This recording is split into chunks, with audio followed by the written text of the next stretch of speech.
Hey everyone, what a great article out of the Foundation for Economic Education, FEE, an excellent publication that I definitely highly recommend. Headline, the battle isn't right versus left, it's statism versus individualism. How high does the death toll need to get before people realize that communism, like its sister ideology of Nazism, is despicably evil? It's being contributed by Daniel J. Mitchell, April 6, 2019. Here's a little teaser for those of you who might not understand yet. Nazism, socialism, communism, fascism. All those isms are iterations of an overarching umbrella ideology, which is collectivism, which is the sacrifice of the individual for the state, or as some of them say, their concept of the greater good. Although we never really find out what does that greater good represent, and who is it that gets to dictate and determine what the greater good actually means. Well, we know in the 20th century, the kind of characters, the kind of figures that promoted and instilled that kind of collective ideology. And the landscape of Europe is dotted with the graves of millions and millions of people as a consequence of following through with these collective ideologies. Oh, and by the way, for those of you who don't understand yet what Nazism stands for, well, it's short for National Socialism. I've written about how totalitarian ideologies such as communism and Nazism have a lot in common. Both subordinate the individual to the state, and both give the state power over the economy. And both slaughter millions of people. My buddy from grad school, Matt Kibbe, has a great video on this issue. Needless to say, I agree with Matt's characterization. The battle is not right versus left, it's statism versus individualism. Let's look at some writings on this issue. We'll start with an article by Bradley Berzer, published by Intellectual Takeout. He worries that totalitarianism on the left is making a comeback. In 1936, you had three choices: National Socialism, International Socialism, or Dignity. In 2018, we find ourselves in similar circumstances. Why is this happening now? First, we scholars have failed to convince the public of just how wicked all forms of communism were and remain. Almost all historians ignore the most salient fact of the 20th century, that governments murdered more than 200 million innocents, the largest massacre in the history of the world. Terror reigned in the killing fields, the Holocaust camps, and the gulags. Second, an entire generation has grown up never knowing such things as the Soviet gulags or even the Berlin Wall.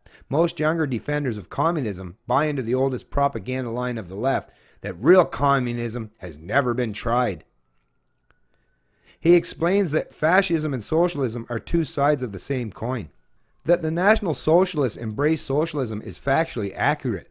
They did nationalize very vital industry in Germany, even if by outright intimidation rather than through the law.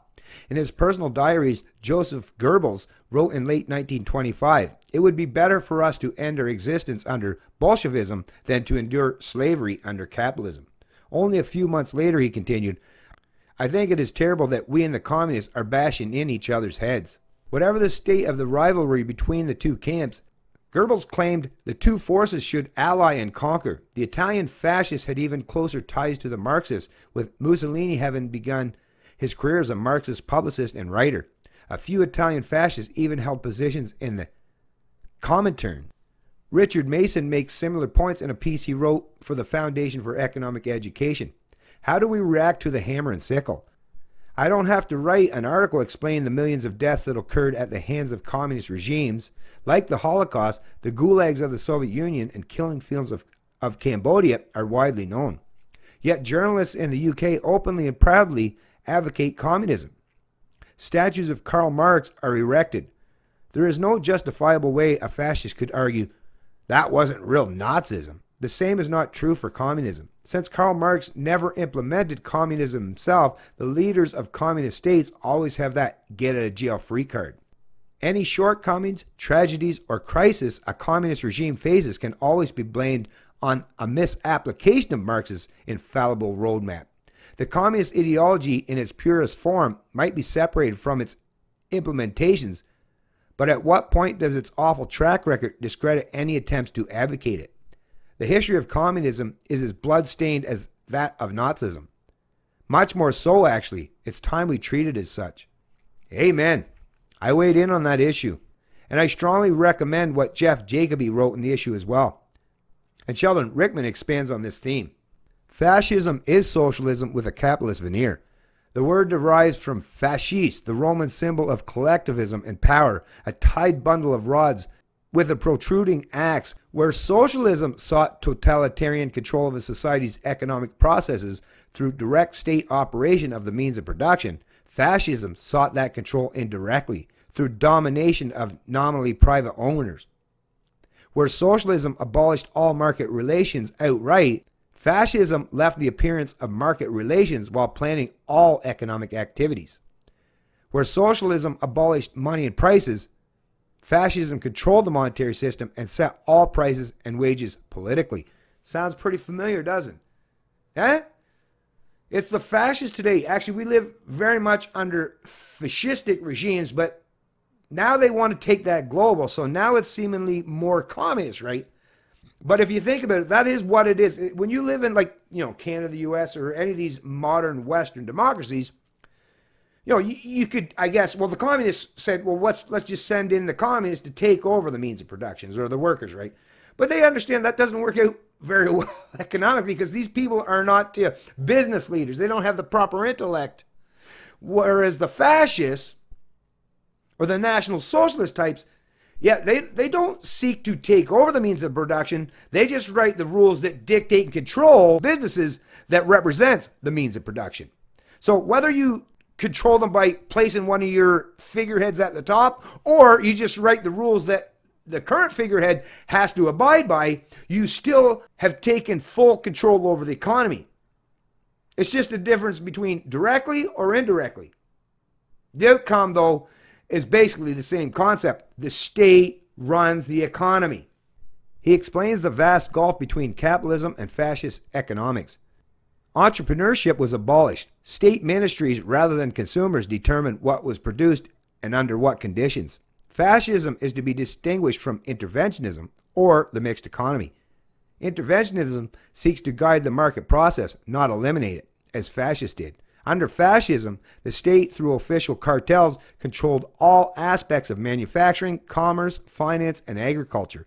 Planning boards set product lines, production levels, prices, wages, working conditions, and the size of firms. Licensing was ubiquitous. No economic activity could be undertaken without government permission. You ever try to start a business in Canada? Yeah, you've got to get the government permission to do so. And if you do, well, that comes with a lot of caveats, a lot of control over your business, doesn't it? Go ahead, try to deny it. You can't. Well, not honestly anyways. Excess incomes had to be surrendered as taxes or loans. Since government policy aimed at autarky or national self-sufficiency, protectionism was necessary. Imports were barred or strictly controlled. Fascist governments also undertook massive public works projects financed by steep taxes, borrowing, and fiat money creation. Sound familiar at all, folks? Anything there? These are not new observations. Here's what Ludwig von Mises wrote on this topic back in the 1940s. The Marxians have resorted to polylogism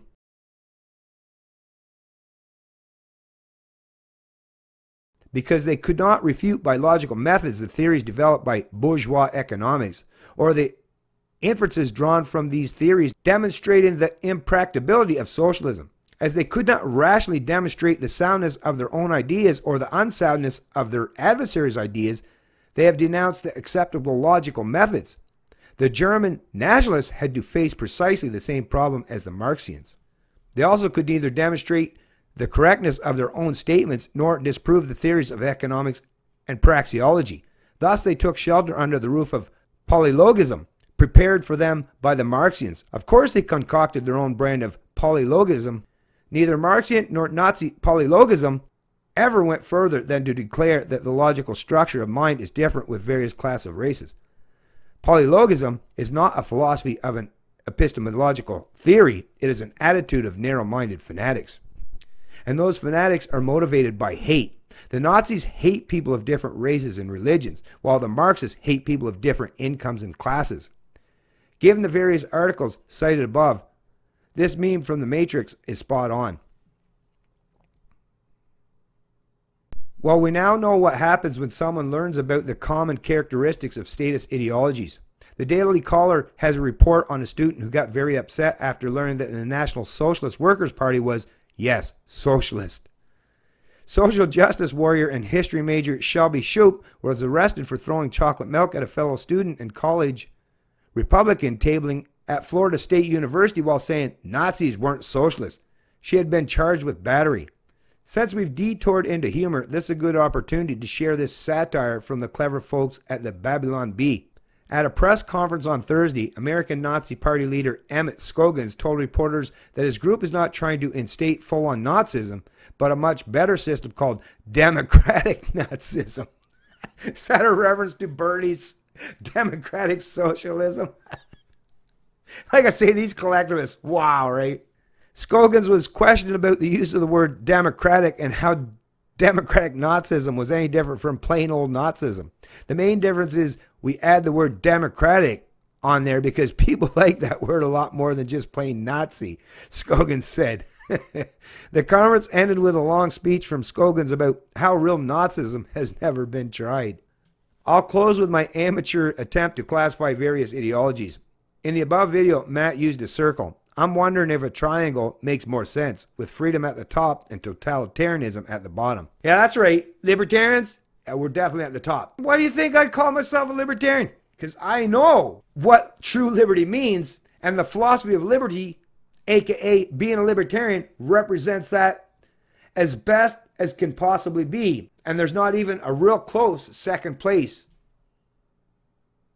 Other than, I guess, if you go back a few hundred years to the classical liberals, maybe, of the Enlightenment era, they were a little bit close, but they definitely were nowhere near where a modern libertarian is as far as understanding the difference between being a free human being and respecting the individual and the sovereignty of the individual, in comparison and contrast to indentured servitude, forced subjugation, economic slavery, or being a mere subject to a ruling class, a greater good, or a collective. Here are a couple of additional observations on the triangle. Back in 2017, I differentiated between liberal socialism and Marxist socialism. The same is true across the board. We could add a line right above authoritarian, collectivism, and socialism and assert that ideologies above that line are democratic and the ideologies below that line are dictatorial. Given the difference between the technical definition of socialism, government ownership, central planning, price controls, and the everyday definition, lots of redistribution, I'm wondering whether I should use welfare state rather than democratic socialism. The end result isn't pretty regardless. If we just focus on economic policy, I think my statism spectrum suffices. If we just focus on the left, my Bernie-inspired classification system still holds up. P.S. I like to think that there aren't any civilized people willing to tolerate the Nazi ideology, but I do worry the same can't be said about communism. The head of the European Commission recently helped celebrate Marx's birthday. Companies like Mercedes-Benz glorify racist murderers in their advertising, part of the Che death cult, and even symphonies use communist symbols. How high does the death toll need to get before people realize that communism, like its sister ideology of Nazism, is despicably evil? This article is republished with permission from International Liberty. Daniel J. Mitchell. Daniel J. Mitchell is a Washington-based economist who specializes in fiscal policy, particularly tax reform, international tax competition, and the economic burden of government spending. He also serves on the editorial board of the Cayman Financial Review. So there you have it, folks. Like I say, I've done similar stories regarding this kind of stuff in the past, and if you want to, listen to this one for sure, like definitely, because a lot of the body of the information contained here is very much aligned with some of the stuff I've reported in my videos in the past. But if you want to get my own particular perspective on things, because mostly in this video, as you can see, I'm leaving most of the opinion and stance to be dominated by this Daniel Mitchell. And why not? Because at the end of the day, it's not about me. It's about helping to inform people properly, or intellectual vigor to think about these things critically. I mean, I'll say things in my own words, and these people, such as Daniel here, will say it in their own way. And a lot of others out there say it in their own particular methodology, in their own particular words. At the end of the day, the onus is on you. Like I say, whether you want to listen to what I have to say, or what Daniel has to say, or anyone else has to say, is at least listen to varying perspectives. And that's another thing. Pay attention to the Marxists, the pro-Marxists, right? Because then you'll listen to the rhetoric that they have to say. And if you think critically about what they actually say, what's actually contained within the body of their language or the words that they espouse, as long as you're paying particularly close attention to it and the nuances such, well, you'll draw the same conclusion as well as collectivism, which is it's gang mentality, it's groupthink, which always and forever sacrifices not just the individual, but those who try to challenge the collective, the gang, or the group. That is what oppression is. And that's why Ayn Rand said so beautifully, if you care about minorities, well, then you must reject all forms of collectivism, because the individual is the smallest minority on the planet. It's Canadian Libertarian, and I love liberty.